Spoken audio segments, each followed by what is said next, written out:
Hello guys, welcome to my channel Ranju Singh पेम में आप सबका स्वागत है गाइस। सावन का तीसरा सोमवार कैसा रहा आप सबका? तीसरा सोमवार मैं सुबह उठ के पूजा पाठ का जो भी था ब्रह्म मुहूर्त में मैंने अपना पूजा पाठ कर लिया था। 4:30 बजे मैं उठी थी। 5:45 होते होते मेरे पूजा का जितना भी था प्रोसीजर जो सब पूरा हो गया और मेरा फास्ट है आज गाइस। तो आप लोग कैसे हैं और आप लोगों का तीसरा सोमवार कैसा गया? प्लीज़ कमेंट करके ज़रूर बताइएगा। अच्छा गया होगा, लेकिन गाइस पहले से थोड़ी बहुत जो प्रेडिक्शंस आ रही थी कि मंदिरों में कुछ भगदड़ हो सकते हैं, कुछ दुर्घटनाएं हो सकती हैं, जो कि मैंने कल लाइव में भी बताया था और हम लोगों ने भी जाने का प्लान को कैंसिल कर दिया था इसी प्रेडिक्शन की वजह से। त्र्यंबकेश्वर का हमारा था और कल हुआ कानपुर में कि शायद पता नहीं, अभी 100% मैं श्योर नहीं हूँ, लेकिन ये हुआ है इधर मनसा देवी मंदिर में हुआ है। तो अब मंदिरों की भी थी प्रेडिक्शंस। तो गाइस ठीक है, अब जो होना है वो तो होके रहेगा और इसी में जीवन चलता रहेगा, चल भी रहा है और कंटिन्यू चल ही रहा है, चलता रहेगा। हम लोग बात करेंगे एक ऐसे अनछुए मुद्दे पे जिसको लेकर के बहुत टाइम से चल रहा था कि जात, वो जात, राजपूत, ब्राह्मण, बहुत सारी जातियाँ, हर जाति अपने अपने को लेकर के काफ़ी प्राउड वो कर रही थी गाइज। लेकिन कुछ मेरा अनुभव है, मेरे आंखों देखी बात है। कुछ बातें, मैं दिल्ली में थी तो मेरा किसी रीजन से आना जाना था हॉस्पिटल में। तो ऐसा था कि एक तो सरोगेसी हो रहा है कि स्पर्म और एग्स को लेकर के एम्ब्रो बना के दूसरे के किसी लेडी के बॉडी में ट्रांसफ़र करके बच्चे हो रहे हैं। जैसे बॉलीवुड में भी बहुतों के हुए हैं और ये आम पब्लिक में भी हो रहा है, जिनके में कोई दिक्कत है वो कर रहे हैं। लेकिन गाइस ये तो चलिए जायज़ है कि दोनों मेल और फीमेल, मतलब हस्बैंड वाइफ की एग्स और स्पर्म को लेकर के एम्ब्रियो बना करके बेबीज़ हो रहे हैं, ये सही है यहाँ तक तो।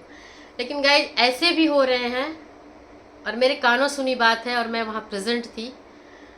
डॉक्टर क्या कर रहे हैं कि अगर लेडीज़ का, और लेडीज़ भी तैयार है, हस्बैंड वाइफ भी तैयार है, सोसाइटी के क्या बोले, सोसाइटी के प्रेशर में आकर के कि अगर हस्बैंड का स्पर्म नहीं काउंट नहीं है या स्पर्म अच्छा नहीं है जिससे कि वो बेबी बन पाए, तो वो किसी के भी स्पर्म को लेकर के और एम्ब्रो बना करके और ट्रांसप्लांट कर दे रहे हैं फीमेल बॉडी में। नॉर्मल जो सरोगेसी नहीं, नॉर्मल जो आईवीएफ करा रहे हैं, तो ये भी चल रहा है गाइस। और बहुत से लोग जो हैं, बहुत से कपल हैं, इस तरह के सिचुएशन को एक्सेप्ट किया है ऐसे इस तरह के सिचुएशन को।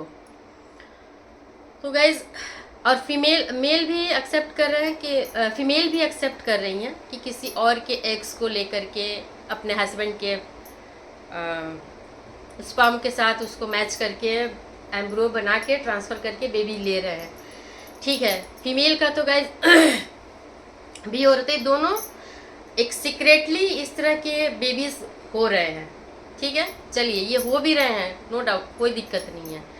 लेकिन अब उन बातों का क्या होगा जो जेनेटिक जो मिलान होता है किसी भी दुर्घटना में, किसी भी सिचुएशन में, मर्डर में, डेथ में, होता है ना कि फैमिली से डीएनए मिलान करके पहचान करा लिया जाएगा कि हाँ जी ये हमारा बच्चा है या हमारे फैमिली मेम्बर्स के लोग हैं। आने वाले टाइम में क्या होगा गाइज, क्योंकि किसी का स्पर्म, किसी का एग और किसी के गोद में बच्चा, इन फ्यूचर बाकी चीज़ें तो आएंगी, जाति बिरादरी का वो आएगा तो वो तो बाद में आएगा।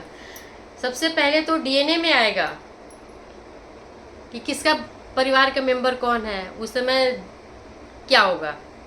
तो एक संकट ये आने वाला है और दूसरा संकट ये है कि जो हमारे धर्म ग्रंथ में जो बताया गया है, जो हमारे बुजुर्ग कह रहे हैं कि ये जाति का शादी नहीं हो सकता, ये गोत्र नहीं हो सकता, ये हमारी जाति है। तो गाइस, जहाँ से आप स्पर्म बैंक से स्पर्म ले रहे हो, एक बैंक से जहाँ पे एग्स जमा होते हैं, वहाँ से अगर आप एग्स ले रहे हो, तो कहाँ गई वो जाति और कहाँ गया वो धार्मिक अनुष्ठान। तो आज के आने वाले टाइम में तो कोई किसी का बच्चा ही नहीं बचेगा, और ये कहना मुश्किल है कि हम उनके बच्चे हैं। मानस पुत्र, दत्तक पुत्र हो सकते हैं, लेकिन बायोलॉजिकल तो नहीं हो सकते ना गाइस। ये बायोलॉजिकल पेरेंटिंग पे एक बड़ा खतरा है, और बहुत सारे मामले गाइस उलझेंगे। बेहतर रहेगा कि इन बातों को सोसाइटी में क्लियर करके रखा जाए, ताकि इन फ्यूचर कभी भी डीएनए से लेकर के से रिलेटेड कोई इशू आता है तो उसके लिए कोई ऑप्शंस रहे।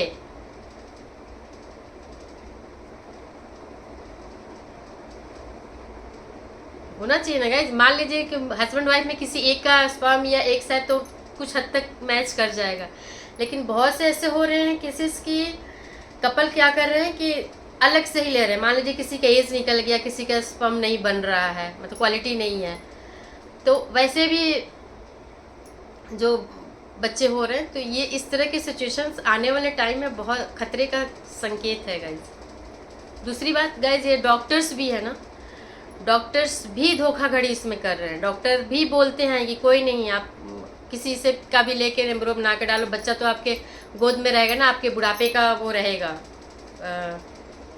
सहारा रहेगा, या आपका बच्चा रहेगा। एडॉप्शन से अच्छा है, ये डॉक्टर्स कह रहे हैं गाइज, ये मैंने अपने कानों से सुनी है।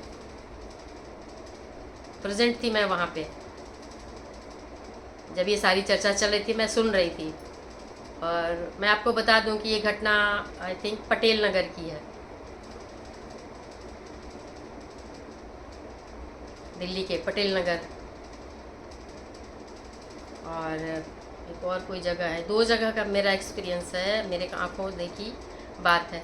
क्योंकि मेरे पास इस समय कोई प्रूफ नहीं है, तो सिर्फ मैं अपना एक्सपीरियंस शेयर कर रही हूँ। इससे कोई लीगल कोई प्रॉब्लम आने वाली नहीं है। मेरा एक्सपीरियंस था, मैं शेयर कर रही हूँ। मैं किसी का नाम नहीं ले रही हूँ, ना ही मेरे पास कोई पिक्चर है, ना ही मैं किसी का नाम ले रही हूँ। लेकिन ये चीज़ें चल रही है गाइस, तो अभी तो ये चीज़ें चल रही हैं, इस पे ध्यान देने की ज़रूरत है। और अब तो लोगों को भी और बच्चों को भी थोड़ा ध्यान से बोलना पड़ेगा कि हाँ, मैं इनका ही बेटा हूँ। आजकल बच्चों को भी नहीं पता, और पेरेंट्स भीतर भीतर भी ये चीज़ें कर रहे हैं। एक्सेप्टेंस है, क्योंकि भाई बच्चा चाहिए, सोसाइटी का प्रेशर है। तो ये भीतर से की गई चीज़, जो प्रेशर में की गई चीज़, जब ये फूटेगा, जब बड़ा होगा, जब बड़े लेवल पे होगा, तो परिणाम क्या होंगे। तो ये अभी एक केस हुआ है गाइस, इसी तरह से अभी केस हुआ है। ये हैदराबाद में एक कपल ने आईवीएफ सरोगेसी कराया, और उन दोनों ने अपना स्पर्म और एग्स दिया था डॉक्टर्स को कि हाँ, मैं बेबी चाहिए और आप सारा प्रोसीजर कर लो। इन्होंने क्या किया है कि जो बच्चा सरोगेसी के थ्रू उनको दिया गया है, वो जेनेटिकली मैच नहीं कर रहा है। डीएनए से मैच किया उन लोगों ने, जो भी उनको डाउट्स हुआ होगा, तो मैच नहीं हो रहा है। इन्होंने उन डॉक्टर पे, उन हॉस्पिटल्स पे केस कर दिया है। ये मामला अभी एक आया है। ये बात मैं कम से कम 8-10 साल पहले से जान रही हूँ। 8 साल पहले से, 8 साल नहीं, हाँ 6-7 साल हो गया होगा।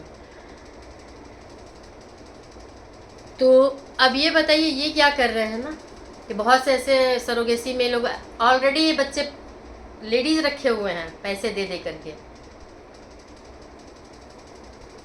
अपने आसपास नौकर वोकर, चाहे जो भी जो नीडेड वीमेन हैं, जिनको पैसों की ज़रूरत है, उनको ये लोग कांटेक्ट करके रखे हैं और उनसे बच्चे पैदा करा रहे हैं, और इसी तरह से बच्चे हो रहे हैं। सेफ साइड नहीं है। आप लोग अगर करते भी हो इस तरह से सरोगेसी, तो प्लीज़ उसी टाइम जेनेटिक क्या बोलते हैं DNA टेस्ट करवा लीजिए आप लोग, करवा करके ही बच्चा को टेक ओवर करिए कि हाँ अब बच्चा हमारे गोद में आएगा। नहीं तो हॉस्पिटल में भी 100% सही चीज़ें हो रही है, इसकी श्योरिटी नहीं है। श्योरिटी तभी होगी जब आप DNA कराएंगे। तो सावधान, सामाजिक प्रेशर, सोशल प्रेशर में आकर के जल्दीबाजी में किसी तरह का निर्णय मत लीजिए। सभी लोगों से रिक्वेस्ट है गाइस, जो भी कपल है ऐसा जो नीडेड है उन लोगों के लिए, अगर आप लोग ऐसा करते हैं, अदर किसी का स्पर्म या एग्स ले रहे हैं, तो उनका पूरा डिटेल्स रखिए आप लोग भविष्य के लिए। कभी खुदा न खास्ता जीवन में ज़रूरत पड़ी तो उससे मिलान करके, या आप लोगों को ऑलरेडी पता होना चाहिए कि हाँ एक्चुअल में बायोलॉजिकल फादर मदर, या हाँ बायोलॉजिकल फादर कौन है, मदर कौन है, उनका क्या हिस्ट्री है। जबकि डॉक्टर्स जल्दी देते नहीं हैं गाइस, नहीं देंगे वो, लेकिन फिर भी उनको भी काम करना है और सोसाइटी में नीडेड लोग हैं तो, और जब खरीदना है खरीद के भाई पे करके ही ले रहे हैं ना, कोई फ्री में तो हॉस्पिटल वाले भी नहीं दे रहे हैं, अच्छा खासा अमाउंट ले रहे हैं, ऐड कर रहे हैं कि आइए। गाइस मैं बस इस टॉपिक को चाह रही थी कि हाईलाइट में हो ताकि लोगों का ध्यान जाए, इसलिए मैंने इसको हाईलाइट किया है। आप लोग देखिएगा, सुनिएगा, तो आप इसको शेयर कीजिए।